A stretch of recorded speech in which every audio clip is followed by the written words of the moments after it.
50 Cent's Ferraris, they were rented. Robbie Williams' castle home, it belonged to someone else. MTV Cribs wasn't exactly legit. And we said that that was my house. Oh, that wasn't your house? No, it's all lies. And nothing shows this better than the episode with Ja Rule. He flexed his 5-bedroom mansion on Star Island in Miami, where he talked about living beside other famous celebrities. The house was so familiar that Ja Rule named each area, calling his courtyard the Open Paradise, which was patrolled by his guard dog Cookie.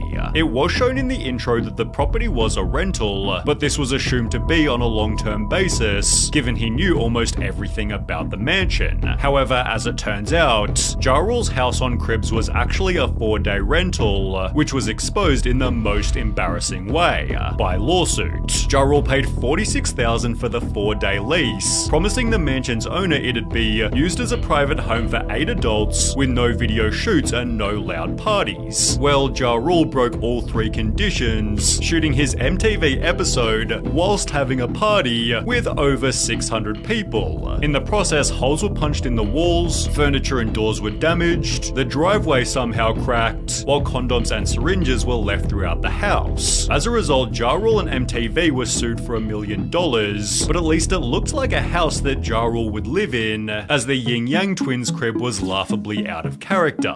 The Atlanta gangster rapping duo opened the door revealing the most suburban house, filled with fish tanks, sailing boats, and sea-related artwork. We waving like the sea. We decorated this ourselves now. That mansion was definitely decorated by some old white people, not the Yin Yang Twins. This is clearly just a random old white guy's house that likes to fish and likes boats. They'd even argue over where they bought appliances and had to improvise names for each of the fish. You can tell the Yin Yang Twins have never been in that house. It seemed they at least owned the vehicles at the end, as the cars displayed by Bow Wow were rented for the show. He was just 18 years old during his first Cribs appearance, but despite having starred in some high-profile movies, it seemed unrealistic that he could afford a 6-bedroom mansion and a fleet of luxury cars. With his name airbrushed above his bed, it seemed as though Bow Wow at least owned the house, although the luxury vehicles were a little more suspicious, because 2 years later he'd go on the show again, during which a viewer made an observation. We had MTV Cribs running in the background and watched 21-year-old Bow Wow show off his bachelor pad in Miami, along with his pimped out Bentley, Lamborghini, and Cadillac Escalade. But then we noticed the word Prestige at the bottom of all 3 cars, and decided to Google Prestige Rental Cars Miami, and what do you know, there it was. Prestige was the name of the company that Bow Wow rented the cars from, which was likely encouraged by the show, as Birdman also used the service during his appearance. Regardless, people clowned on Bow Wow, stating, "Ha ha ha, I wonder if he rented the condo too," which by looking at his life was also highly likely. For example, he'd post his Ferrari to his Instagram, writing, "Take the drop top to the night spot. Keep the California in California. We went hard tonight, Grammy weekend," which was then reposted by a car rental company who accidentally exposed our good friend Bow Wow pulling up to the Grammys with our Ferrari California. 1 year later, it was exposed for flexing a rented Hollywood mansion, but the worst example was in 2017 when he'd post this to his Instagram. He showed the private jet he was taking to his concert, yet the very same day this Snapchat went viral. So this guy Lil Bow Wow is on my flight to NY, but on Instagram he posted a picture of a private jet caption traveling to NY today, shaking my head. Turns out Bow Wow's picture of his private jet had been taken from a limo company's website, prompting people to dig even deeper, discovering he'd done this on more than one occasion.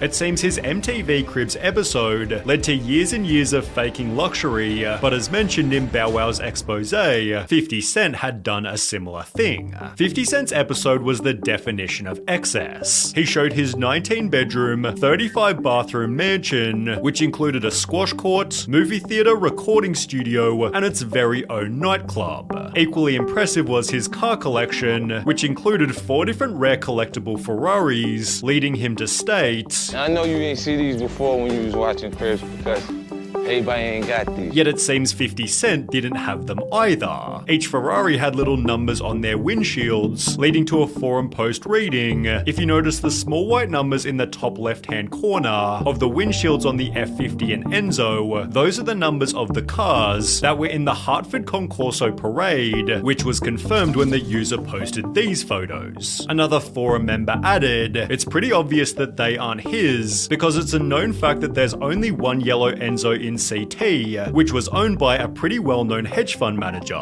Well, someone else then officially confirmed. The Ferraris are unfortunately not 50 Cent's. He invited my friend over to his house for this, and my friend let him use his cars for the episode, and they were filming some music videos that day as well. The Enzo F50 and 599 all belonged to one owner. When 50 Cent later filed for bankruptcy, he'd admit the cars were rented. He'd instead pay off debts by selling his mansion, therefore joining the likes of JoJo, who admitted to doing MTV Cribs while she was actually homeless. JoJo showed MTV through her Cape Cod vacation home, where she supposedly loved spending her summers. It was therefore a little weird that she'd invite her extended family, but she'd reveal the reason for this exactly 10 years later.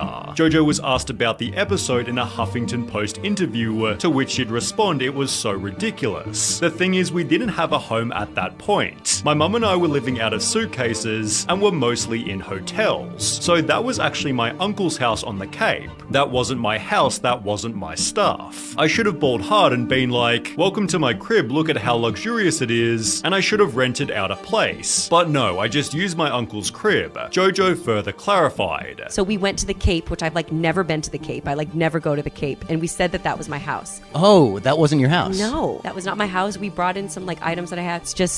It's all lies. Should also answer the question, why even bother doing the episode then? For the exposure. Oh, okay. but no episode was faker than the one by Robbie Williams. He showed MTV his massive British castle, talking about the spots where he'd been snapped by paparazzi. He then shows his group of friends before making a joke. I don't really know these people, but what I do is I actually phone Rent-A-Friend. But apparently he'd also phoned Rent-A-Castle. You see, the building was so big that people recognized it as the famous St. Catherine's Court, which was owned by someone else completely, Jane Seymour. She had no idea that Robbie ever went there, or that he'd hired a fake butler to help out with the shoot. It wouldn't be until 17 years later that Robbie finally admitted, "We didn't let Jane know that I was gonna pretend it was my house. And because I was 23 and full of spunk, I didn't even consider other people's thoughts or feelings. So I'd like to take this opportunity to apologize to Jane Seymour, but it might not have even been Robbie Williams' fault." Because Redman explained in a DJ Vlad interview that MTV tried to get him to rent a house for Cribs. They wanted me to rent a house so I can open the big double doors and shit yo, look at my shit, With MTV trying to choose the home themselves. The first thing